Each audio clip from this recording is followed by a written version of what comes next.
In the Dorothy S. Dougherty Memorial Library at the Museum of American Glass, West Virginia, we're talking with Becky Moore, who is telling us about her experiences as a glass decorator in Morgantown, West Virginia. Becky, how did you come to begin working at Bailey Glass? Well, Bailey Glass started in 1972, ended in 1980, and I think I was probably influenced because my mother and my aunt, her oldest sister, worked there. And so in 1975, I was young, but in 1975 I decided to go to Bailey Glass, and so they directed me to the decorating department.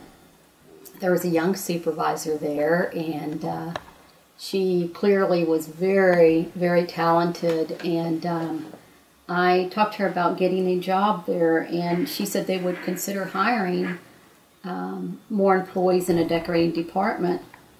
So she set me down at this table, and there was another girl that apparently worked there too and was interested in learning how to decorate other than just banding, what she did at the time.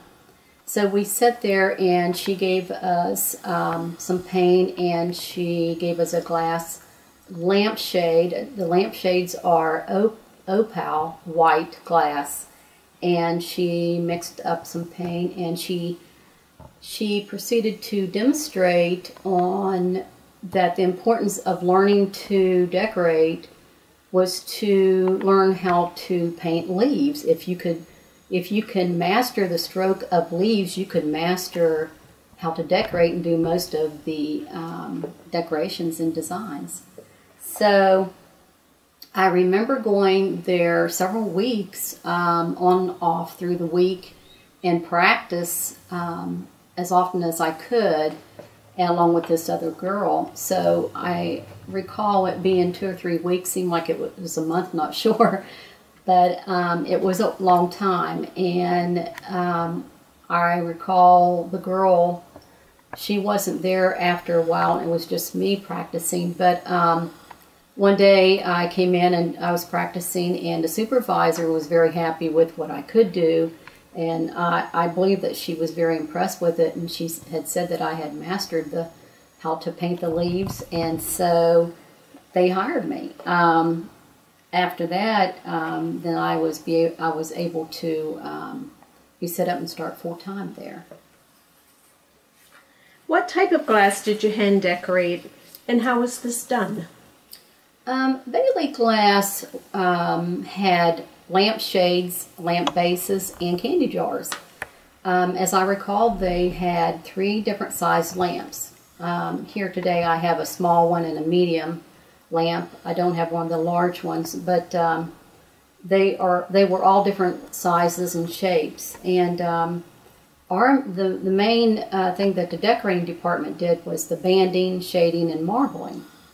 Banding would be these bands here, as you can see on all this candy jar and these 2 shades. There's banding along here, and that was done by a wet wheel, this wheel that you turn by hand, and then you would paint the banding with your other hand, and as you're turning this turntable, and so all of this is a wider band, but some of these are thinner bands, and the key would be to, your focus and your goal would be to start and end at the same place. So a good banding does not show where you end at. It doesn't have a tail, what we would call it. It doesn't have any feathering by where a brush would come off as you're spinning it, and it would be real smooth, and so you can't tell the beginning at the end. But anyway, our paint was in powdered form, and as you can see here, the baby food jars, our paint was stored in the baby food jars. We used turpentine, and a lot of these designs were from simple, hard to difficult. Some of the simple designs were for fast production, and But the baby food jars came in very handy, as you can see, and that's how we kept our paint. Banding, this banding here, we would call that chocolate. A lot of the colors we would call mustard. And so we had set colors that we used a lot of. And then this next picture would be of the shade. This is a form of banding. That is a form of banding also. Gold paint was very tricky. It was very difficult to use. It was a lot thinner than the rest of our paint. And not only that, we had access to all the paint other than the gold. The gold paint was stored and locked, and it was given to us when it was time to do the banding. But like I said, it was much thinner and quite of a challenge to band with. And all of our paint, by the way, it has glass in it. So when the shades are they're baked in this big layer, that it's baked in the lamp permanently. So, but the one cool thing about the gold banding is it smelled like bananas. So I didn't mind using it once in a while. Did you do any other jobs within the factory? There's a few jobs that I did, not frequently. There's one that I worked on the layer. I think I have a picture of that. The layer is this oven-like, if you will. It's very huge, very wide, and high. When the glass is finished in the blowing room, it goes in the back of this layer, and then it runs slowly, comes in one end and out on the other, and it comes in real slowly, as you can see. And so the trick is, even though it's running slowly on this conveyor, you are quickly moving it to a cart, if you will. So I only had to do that a few times, which was a good thing because really the layer was too high and I'm a short person, so it was a little bit difficult for me to do. And I had soon learned really quick. It's a very wide layer, so you had to quickly move stuff off or it would just fall off on the end. So that was one of my jobs that I did. A couple other jobs I did, and it was very seldom too. It may just because we did go by seniority, and it may have been that I was one of the newest workers there. I'm not sure why, but other than that, I'm not positive why I was asked, but I did a few times. One was doing decals. I don't know a lot about decals, but decals, and I can show you on the lamp here too. This is a decal, where this is hand painted. A decal, it's a wide strip of plastic, and you dip it in water, and you apply it around the base. And again, you have your lamp setting on this turntable, and you slowly turn it, and you apply this band. And like I said, this is clear plastic, but the rest, you know, the design is already on it. So you apply it with water, and then it goes to the layer. It goes to the layer before the decorating department gets it, before we put the banding on. And everything comes later, after the decal is baked on. And that is basically probably the only two jobs I actually have done a few times, other than, you know, my daily job. How did you know what job to do? Which decoration? On what piece of glass? Well, actually they made it pretty easy, even though I was new, because each piece of shade, the shade base, the candy jars, have a designated number. So of every size and every shape and every form, it has a number. And so even along with the decoration, all the decorations had designated numbers, so you knew what decoration that would go with what shade according to numbers. And I remember when I was new, we went upstairs. They directed me to go upstairs, and it's at the top of the decorating department, which was very huge. And it was clear full of hundreds of samples. I was amazed. I was just I was excited about it, but I could tell a lot of those had dust, and they had been there for a few years, but it was clearly which ones that we did quite often was there to the door, but they had samples and molds, and it was just hundreds of pieces stacked together on the floor. It was just paths. There were paths that were through the whole room where you can walk and get your shades and your samples. So that was remarkable to me. I just thought that was really cool. And of the older designs that they don't use anymore. So to me, I was very interested in that, and I thought that was interesting. But after a while, I got used to it. Once they gave me a shade, I knew what design to put on it. So that made it a little bit easier. What were some of the fondest memories, and what were some of the not so fond memories while you were working there, Becky?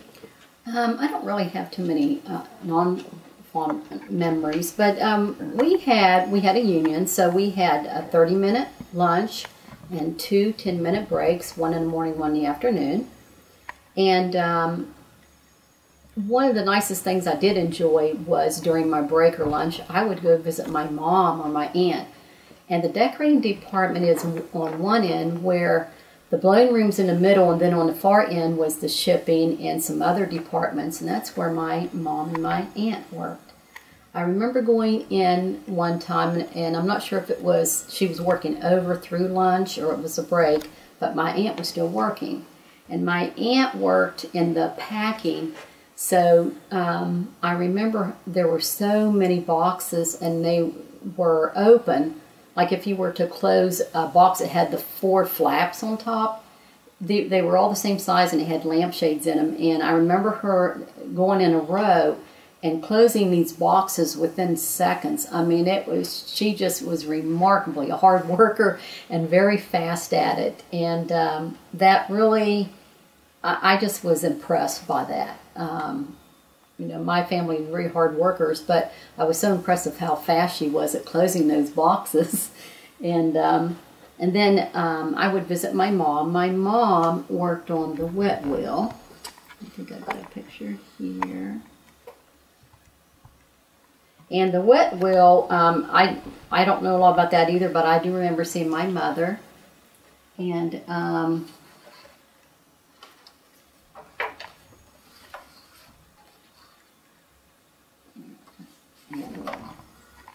I do remember seeing my mother use the wet wheel. And the wet wheel is as you can see, it's a grindy, muddy substance that they use. And they smooth the bottom of the lampshades to smooth them out.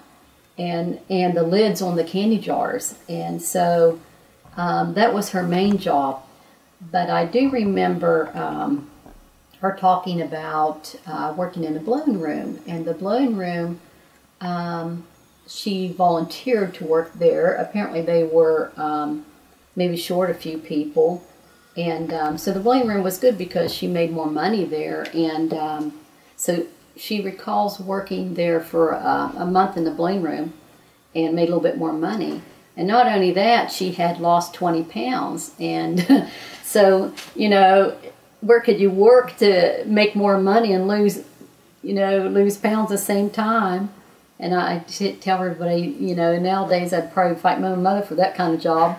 But I remember that she liked working in the blown room. She was a carry-in person, which means she had this big rod where she had tongs on the end, and once the men finished a piece of glass, she would carry it over to the end of that layer and put it in there for it to be baked. And that's what she did for about a month or so. And one of the other fond memories too I have, there's a restaurant where Bailey and the other glass factories were, and that was on Beechhurst Avenue in Morgantown on the main road and along the river.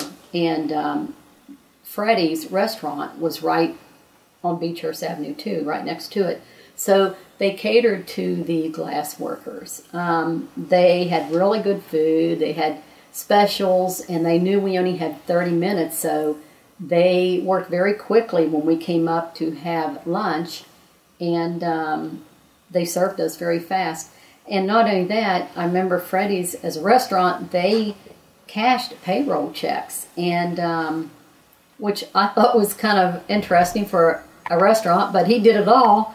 And anybody from Morgantown knows Freddie's restaurant. It's not there anymore, but the glass workers really appreciated somewhere to go that's real quick, and they all really liked that. And then another time, there was a photographer that came, and the photographer took a few pictures of us.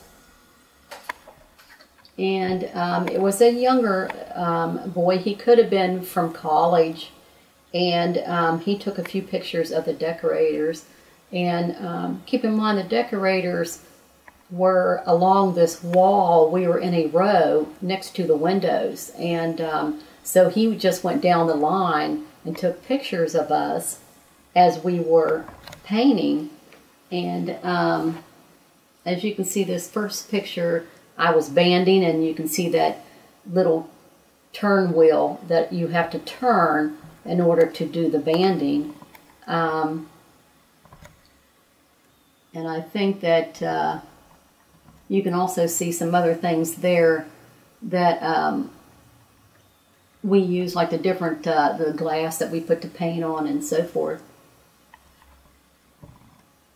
And then this is the second picture, and that I'm doing the shading there, and the shading has to do with using a big brush, and you apply a lot of pressure to do, and you use the spinning wheel, and you can see it on the right hand side too. There's some marbling done too. The marbling, by the way, was done with toilet paper, and you crumble it up and you dab it on the top of the shade, and it makes this marbling look. And I have a lamp here that has the marbling on it as well. And as you can see too, it has to be real smooth on both ends so you can do your banding afterwards. But that is done by a big wide brush and used with toilet paper to dab it and to make this marbling effect. And so it's quite interesting. The boy that did the photographer that came and did pictures, to my surprise, he came back and he gave us pictures. And so I kept them after all these years. I was lucky enough and fortunate that Dean Six asked me to provide any pictures that I had for one of his books. So that kind of tickled me, and I really appreciate him thinking about me. And actually, I was surprised I had 2 pictures, but I do recall having one when I started looking. And here is the picture of me, and as I showed you earlier, in his book, and it just briefly says where it's at, and that's at Bailey Glass, and so forth. So that was nice of him to return those pictures. I did not expect that at all, but I was glad that he did, and he did ask.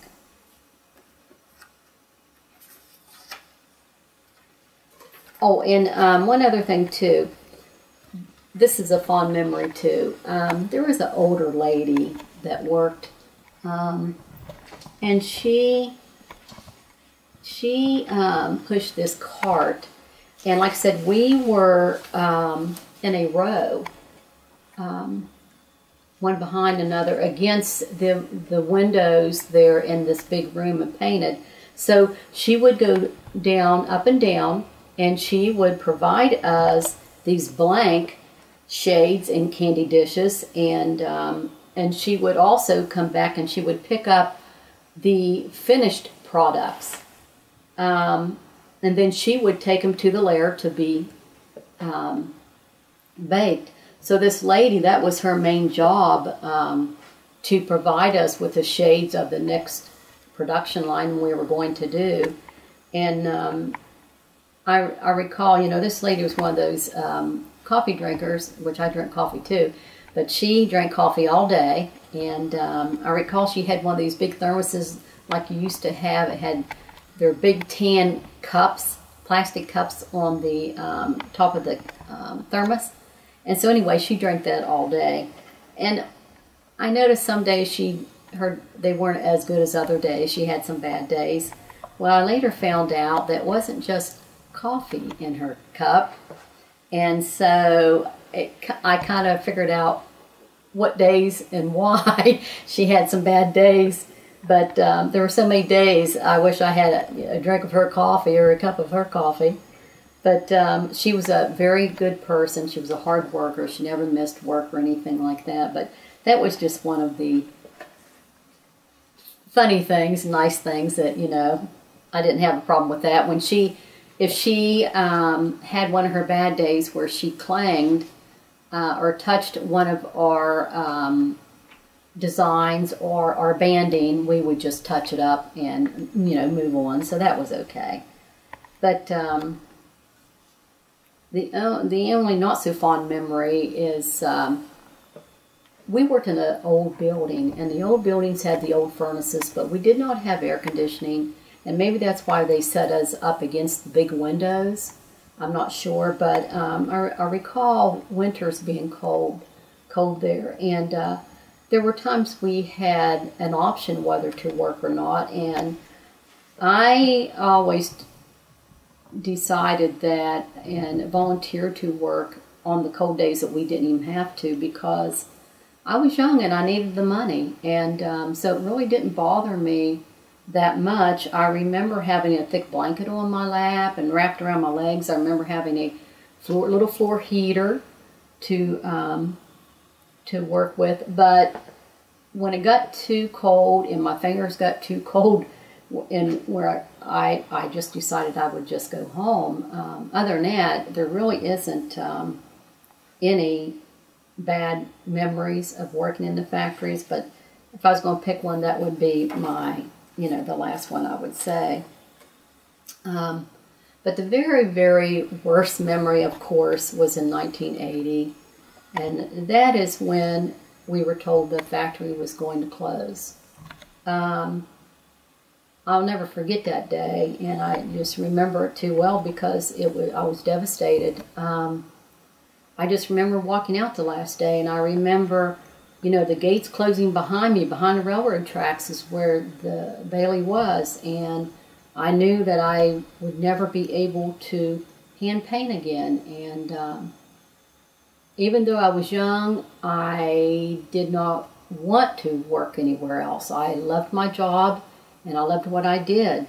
And it had nothing to do with the money, had nothing to do with having a job. I wasn't upset or devastated from not having a job anymore or any money. It was all about what I did. I loved what I did, and it was gone forever.